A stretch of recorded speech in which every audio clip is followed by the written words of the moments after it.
আমি শুরু করতে চাই মাহবুব কামালকে সাথে নিয়ে। অনেক ধন্যবাদ, আপনি আমাদের সাথে যুক্ত হয়েছেন। পেছনে একটু পরে যাই, সাম্প্রতিক ঘটনা দিয়ে বরং শুরু করি। 5 আগস্ট যখন আসলে এখানে 24-এর গণঅভ্যুত্থানের বর্ষপূর্তি হচ্ছিল এবং শেখ হাসিনা সরকারের পতনের, তখন ঢাকা বিশ্ববিদ্যালয়ে আমরা একটা অদ্ভুত দৃশ্য দেখলাম, সেটা খুবই সমালোচিত হয়েছে। সেটি হচ্ছে যাদেরকে মানবতা বিরোধী অপরাধের দায়ে ফাঁসি কার্যকর করা হয়েছে, বিচার মুখোমুখি করা হয়েছে, তাদের সবাইকে বিচারিক হত্যাকাণ্ড করা হয়েছে বলে তাদের সবার ছবি সেখানে টানানো হয়েছে এবং সেটা দেখতে প্রচুর মানুষ যাচ্ছে, ছবি তুলছে, একটা উৎসবের মধ্য করে তারা। এই যে 24-এর বর্ষপূর্তিতে কেন 71-এ যাদেরকে বিচার করা হয়েছিল তাদের প্রসঙ্গটি হঠাৎ আসলো, আপনার কি মনে হয়? দেখেন, আমি একটু আগে ডিবিসিতে বলছিলাম যে আমাদের এখানে এত ফিলোসফার জন্মাইছে, মানে কথা বলা মুশকিল হয়ে গেছে। সবাই ফিলোসফার এবং প্রত্যেকটা বিষয়কে ফিলোসফাইজ করা, একটা দার্শনিক গিয়ে দেওয়া। সবাই মানে মাহফুজ আলম থেকে শুরু করে সবাই একটা দার্শনিক কথা বলবে আর কি, নানাভাবে। মানে আমরা কিছুই জানি না, আমরা কিছুই মানে বুঝি না, এরকম আর কি। দেখেন, আজকে আমি এই যে বললেন না যে কনফ্রন্টেশন মুক্তিযুদ্ধ এবং 24-এর, আজকে আমি আমাদের অফিসে একটা নিচে এই চায়ের দোকান, সেখানে আমি আলাপ করতেছিলাম, তো ফাইজলামি করতেছিলাম। আমি বললাম আমি এনসিপিকে একটা সাজেশন দিতে চাই। সেটা কেউ বললো কি? আমি বললাম যে আওয়ামী লীগের তো নিবন্ধন বন্ধ হয়েছে, বাতিল করা হয়েছে, তো নৌকা মার্কাও তো আওয়ামী লীগের নাই।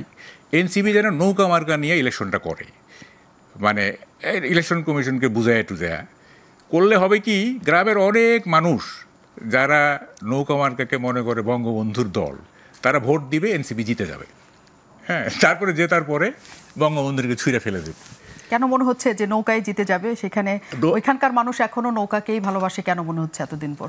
আপনি গ্রামে যান, গ্রামের একটা অশীতিপর বৃদ্ধ, অশীতিপর একটা নারী, তাকে জিজ্ঞেস করেন, সে বলবে কি জানেন? অশীতিপর, আমি 54 সাল থেকে নৌকা মার্কে ভোট দিই।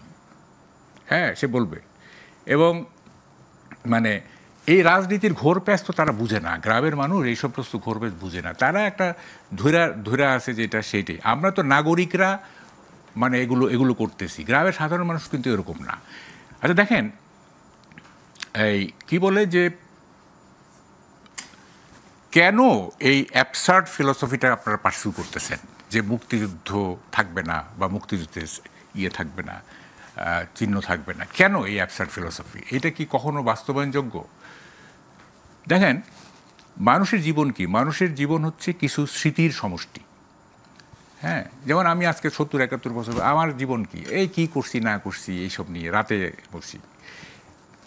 একজন এনসিপির নেতা বা একজন 25 বছরের ছাত্র, তার জীবন কি? সে সারাদিন হইচই করে ইত্যাদি, রাতে কি করে, কি তার কলেজ জীবন, তার স্কুল জীবন, প্রেমের কাহিনী, ব্যর্থ প্রেমের কাহিনী, এগুলি সে করে, মানে আওড়ায় আর কি। এবং স্মৃতি নেই মানে হচ্ছে সে মৃত, সে জড় পদার্থ। তা আপনারা আমাদের স্মৃতি মুছে দিতে চাচ্ছেন? মুক্তিযুদ্ধ তো আমাদের একটা স্মৃতি না। তারা বলছে যে মুক্তিযুদ্ধ থাকবে, কিন্তু সেটা কখনো হাতিয়ার হিসেবে থাকবে না। 47 যেমন ছিল, অন্য আন্দোলন যেমন ছিল, অন্য হাতিয়ার হিসাবে, শুনেন, হাতিয়ার হিসাবে থাকুক, এইটা তো আমরাও চাই না। হাতিয়ার হিসেবে কেন থাকবে? যেমন ধরেন, গত আমলে যখন গত সরকার যখন বঙ্গবন্ধুকে বিভিন্ন কর্নারে স্থাপন করতেছিল, বিভিন্ন বঙ্গবন্ধু নিয়ে রীতিমতো একটা কি বলে অশ্লীল ব্যাপার চলতেছিল, তখন আমি এক লেখায় লিখছিলাম যে আপনারা একটা কাজ করেন, ঢাকা সিটির নাম মুজিব সিটি রেখে বাকি সব ফেলে দেন, আর কোথাও বঙ্গবন্ধুর নামে কিচ্ছু থাকতে পারবে না, কিছু থাকতে পারে, শুধু রাজধানীর নাম হবে মুজিব সিটি। যেমন হোচিমিন সিটি আছে, তারপর ধরেন ওয়াশিংটন, হ্যাঁ আছে, একটা করে বাকিগুলো ফেলে দেন। তো আমরা তো মুক্তিযুদ্ধকে সেলিং পয়েন্ট করা বা মুক্তিযুদ্ধকে ক্যাশ করা, এটা তো আমরাও চাই না। এটা এটা এটা এটা একটা জঘন্য ব্যাপার। হ্যাঁ, সেটাই তো এনসিপির ওরা চাচ্ছে, সেটাই তো চাচ্ছে। কি চাচ্ছে তারা? যে মুক্তিযুদ্ধকে কোনো রকম রাজনৈতিক হাতিয়ার না। হ্যাঁ, ওইটুক বলুক, কিন্তু এই যে 5ই আগস্টের পরে মুক্তিযুদ্ধের স্মারকগুলো যে ভেঙে ফেলা হলো, হ্যাঁ, এনসিপি এটা জয়েন করে নাই, করছে তো। ইভেন বিএনপিও তো এগুলিতে কিছু প্রতিবাদ করে নাই। দেখেন, এটা খুব দুঃখজনক। আমি একটা টক শোতে বলছিলাম যে ধরেন ঘটনাচক্রে 71-এ জিয়াউর রহমান যুদ্ধ করতে করতে শহীদ হয়ে গেলেন, মানে হাইপোথেটিক্যাল, তাইলে তো বিএনপি নামক কোনো দল হইতো না। এবং তারেক রহমান তখন শিশু ছিলেন, এখন তার বয়স যা আছে তাই হইতো, তাই না? তো উনি কি দেখতেন? উনি দেখতেন যে, এবং ডেফিনেটলি জিয়াউর রহমান একজন হইতেন, মানে বীরশ্রেষ্ঠ হইতেন, 1 নম্বর বীরশ্রেষ্ঠ হইতেন না? তো যখন বীরশ্রেষ্ঠদের মূর্তিগুলি ভাঙা হচ্ছিল, তখন তারেক রহমানের কি মনে হতো? আমার বাবার মূর্তি ভাঙা হচ্ছে, হয়তো না?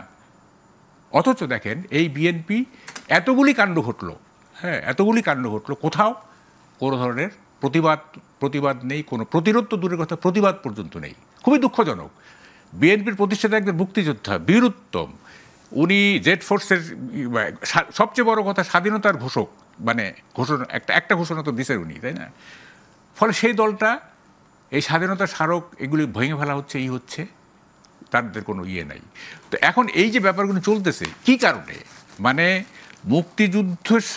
মুক্তিযুদ্ধ কি মানে বারাভাতে ছাই দিছে এনসিপিকে বা মুক্তিযুদ্ধের বিপক্ষের শক্তি যেগুলো, হ্যাঁ, এখন বারাভাতে ছাই দিছে, ওরা থাকবে 24-এরও তো একটা গ্লোরি আছে, তাই না? 24-এরও একটা গ্লোরি আছে, সেটা থাকলো, যে পরিমাণ থাকার কথা সেই পরিমাণে থাকলো।